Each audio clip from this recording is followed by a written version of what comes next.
How does correct binding prevent rugby scrum penalties? Imagine a rugby scrum as a tightly woven fabric.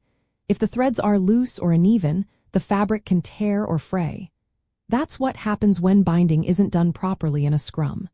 Correct binding is all about players gripping their teammates and opponents in the right way to keep the scrum stable and fair. When players bind correctly, they form a solid, united front that moves together. This prevents the scrum from collapsing or shifting unexpectedly, which can cause injuries or unfair advantages. Referees watch binding closely because loose or incorrect binding can lead to penalties. For example, if a prop's arms aren't wrapped around the opponent's body or jersey properly, it can cause instability. Proper binding involves gripping the back or side of the opponent's jersey, with the arms locked in a specific way. Props usually bind around each other's bodies or jerseys, while the hooker binds between the two props. This ensures everyone is in the right position and pushing at the right time. When binding is correct, players engage squarely, which means they face each other directly. This helps prevent early pushing or collapsing, which are common reasons referees penalize teams. The engagement process is guided by commands like crouch, bind, and set.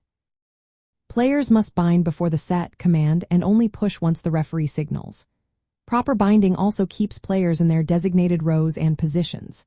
This stops players from moving illegally or encroaching into other areas, which can lead to penalties for offside or collapsing. For instance, the hooker's feet need to be aligned with the prop's feet to contest the ball fairly. When binding is done correctly, it creates a clear tunnel for the scrum half to throw the ball in. It also allows the hookers and front row players to compete for possession using their feet.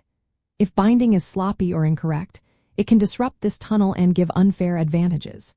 Coaches spend a lot of time teaching players how to bind properly for their specific roles. Referees inspect binding before and during scrums and will stop play if they see unsafe or illegal binding. In the end, correct binding keeps the scrum safe, stable, and within the rules.